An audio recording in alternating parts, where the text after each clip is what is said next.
حضرت علی اور حضرت حسن تشریف لائے جس دن انتقال ہو رہا ہے، تو گھبراہٹ دیکھی تو حضرت علی نے فرمایا عمر موت سے ڈر گئے ہو؟ کہ نہیں موت سے نہیں ڈرا، موت کے بعد کیا ہوگا اس سے ڈر گیا۔ یہ کون کہہ رہا ہے؟ میرے بعد کوئی نبی ہوتا تو عمر ہوتا، یہ وہ کہہ رہا ہے۔ یہ کون کہہ رہا ہے؟ آپ نے کہا آج رات میں جنت میں گیا تھا، میں نے ایک بڑا خوبصورت محل دیکھا، سونے چاندی زمرد یاقوت موتیوں کا۔ میں نے کہا یہ کس کا ہے؟ تو مجھے کہا گیا یہ آپ کے غلام عمر بن خطاب کا ہے۔ کون کہہ رہے ہیں؟ موت کے بعد جو ہوگا اس سے ڈر رہا ہوں۔ کہ آپ مسجد میں انٹر ہوئے، مسجد میں ایسے لوگ تھے، ادھر ابو بکر تھے اور ادھر عمر تھے، ہاتھ دیو۔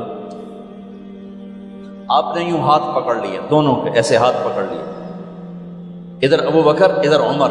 کہا مجھے دیکھ رہے ہو؟ کہا جی۔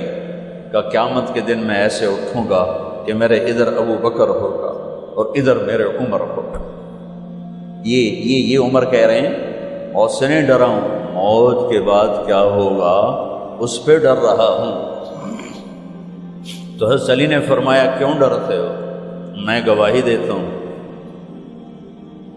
میں نے کئی دفعہ اللہ کے محبوب سے سنا کہ جنت کے بڑی عمر کے، ایک تو نا جنت کے نوجوانوں کے سردار، وہ تو حسن حسین ہیں، میں نے کتنی دفعہ سنا اللہ کے نبی سے کہ جنت میں بڑی عمر کے لوگوں کے سردار ہیں ابو بکر اور عمر۔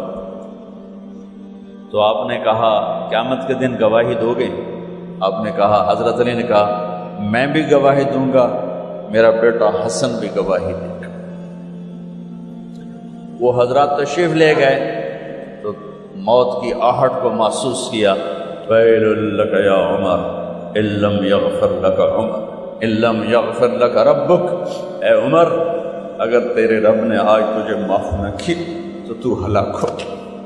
ویل لک ولأمک ویل لک ولک یا عمر ان لم یغفر لک ربک، عمر اگر آج تجھے اللہ نے معاف نہ کی تو ہلاک ہو۔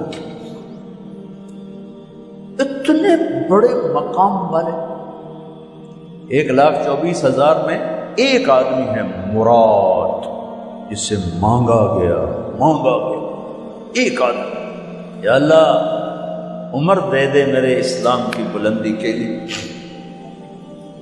وہ کہہ رہے ہیں ویل لک یا عمر ان لم یغفر لک رب،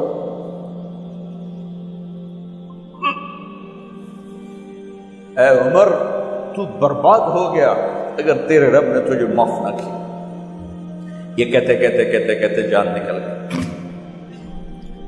صہیب رضی اللہ عنہ نے آپ نے وصیت فرمائی تھی میرا جنازہ صہیب پڑھائے، رومی جنازہ پڑھایا گیا،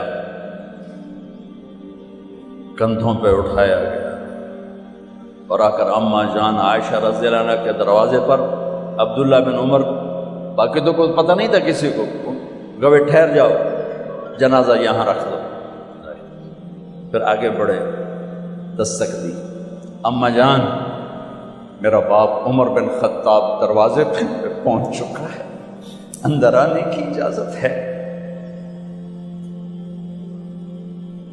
تو اماں جان عائشہ نے فرمایا مرحبا بعمر، ہم عمر کو خوش آمدید کہتے، اور باہر تشریف لے گئیں۔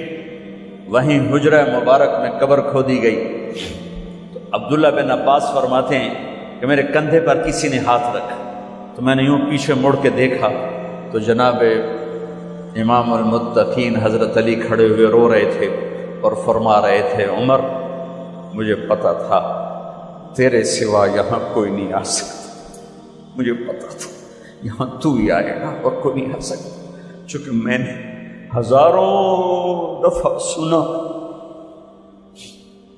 خرجت انا و ابو بکر و عمر دخلت انا و ابو بکر و عمر، میں نے ہزاروں دفعہ اپنے نبی کی زبان سے سنا میں اور ابو بکر عمر گئے تھے، میں اور ابو بکر عمر آئے تھے، میں اور ابو بکر عمر اندر گئے تھے، میں اور ابو بکر عمر باہر گئے تھے، میں نے اپنے نبی کے نام کے ساتھ تجھے اور ابو بکر کو اتنا سنا ہے کہ کسی کو نہیں سنا، لہذا مجھے پتا تھا تو اسی جگہ پہ آئے گا، تیری یہی جگہ ہے۔